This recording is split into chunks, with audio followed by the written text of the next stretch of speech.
Hi ರೀ ನಮಸ್ಕಾರ. ನಾನು ನಿಮ್ಮ ದರ ಹುಡುಗಿ ನೇತ್ರ. ಹೆಂಗದಿರಿ? ಆರಾಮದ್ರಿ ಅನ್ಕೋತೀನಿ. ಬರ್ರಿ ಇವತ್ತು ಸಿಂಪಲ್ ಚಿಕನ್ ಫ್ರೈ ಮಾಡೋಣ ಅಂತ. ಇದು ಅನ್ನದ ಜೊತೆ ಚಪಾತಿ ಜೊತೆ ಮಸ್ತ್ ಆಕೈತ್ರಿ. ಭಾರಿ ಈಸಿ ಐತಿ ಮಾಡೋದು.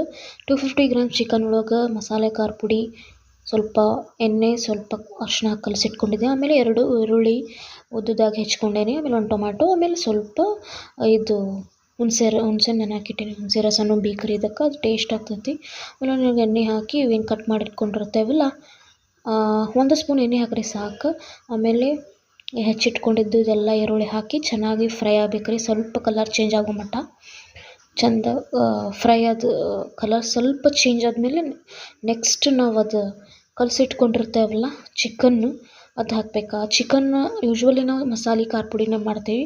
ಅದು ಮಸಾಲೆ ಖಾರ ಪುಡಿ ಮಾಡೋದು ಹೆಂಗಂತಂದ್ರೆ ನೋಡಿರಿ, ಅದು ನಾವು ನಾರ್ಮಲ್ ಖಾರ ಪುಡಿ ಒಳಗೆ ಶುಂಠಿ, ಬೆಳ್ಳುಳ್ಳಿ, ಕೊತ್ತಂಬರಿ, ಆಮೇಲೆ ಧನಿಯಾ ಕಾಳು ಹಾಕಿ ಪೌಡ್ರ್ ಮಾಡಿ ಇಟ್ಟಿರ್ತೀವಿ ರೀ.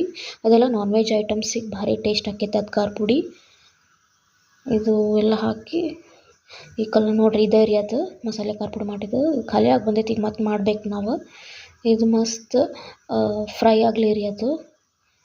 ನೆಕ್ಸ್ಟ್ ನಾವು ಟೊಮ್ಯಾಟೊ ಕಟ್ ಮಾಡಿಟ್ಕೊಂಡಿರ್ತೇವಲ್ಲ ಅದು ಹಾಕ್ಬೇಕ್ರಿ. ಒಂದು 2 ನಿಮಿಷ ಬಿಡ್ರಿ ಇದನ್ನು ಫ್ರೈ ಆಗಿ. ಮತ್ತು ಟೊಮೆಟೊ ಕಟ್ ಮಾಡಿದ್ದು ಹಾಕ್ರಿ. ಸ್ವಲ್ಪ ಟೊಮ್ಯಾಟೊನೂ ಬೇಯಲಿ. ಅದು ಭಾರಿ ಈಸಿ ಐತಿ, ಎಲ್ಲರೂ ಮಾಡ್ಕೋಬೋದು ಇದನ್ನು, ಸ್ಪೆಷಲ್ ಬ್ಯಾಚುಲರ್ಸರಂತೂ. ಆಮೇಲೆ ಇನ್ನೂ ಸ್ವಲ್ಪ ನಂಗೆ ಖಾರ ಬೇಕಿತ್ತು, ಅದಕ್ಕೆ ಸ್ವಲ್ಪ ಮಸಾಲೆ ಖಾರ ಪುಡಿ ಸ್ವಲ್ಪ ಹಾಕ್ಕೊಂಡೇನಿ ರೀ. ಆಮೇಲೆ ಸ್ವಲ್ಪ ಉಪ್ಪು, ಆಲ್ರೆಡಿ ಅದು ಮಸಾಲೆ ಖಾರ ಪುಡಿನಾಗ ಉಪ್ಪು ಇರ್ತೈತಿ, ಹಾಕಿರ್ತೇವೆ ನಾವು, ಅದಕ್ಕೆ ಜಾಸ್ತಿ ಉಪ್ಪು ಹಾಕೊಳ್ಳೋದು ಅವಶ್ಯಕತೆ ಇರೋಂಗಿಲ್ಲ. ಆಮೇಲೆ ಸ್ವಲ್ಪ ಹುಣಸೆಹಣ್ಣು ರಸ ಇಟ್ಕೊಂಡಿದ್ದೆಲ್ಲ ಅದೊಂದು ಸ್ವಲ್ಪ ಹುಣಸೆಹಣ್ಣು ರಸ ಹಾಕ್ರಿ. ಒಂದು 2 ಮಿನಿಟ್ಸ್ ಬಿಡ್ರಿ ಬಾಯ್ಲ್ ಆಗಕ್ಕೆ.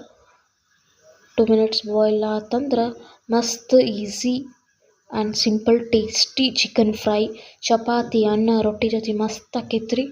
ಟ್ರೈ ಮಾಡಿರಿ. Thank you. ಬಾಯ್.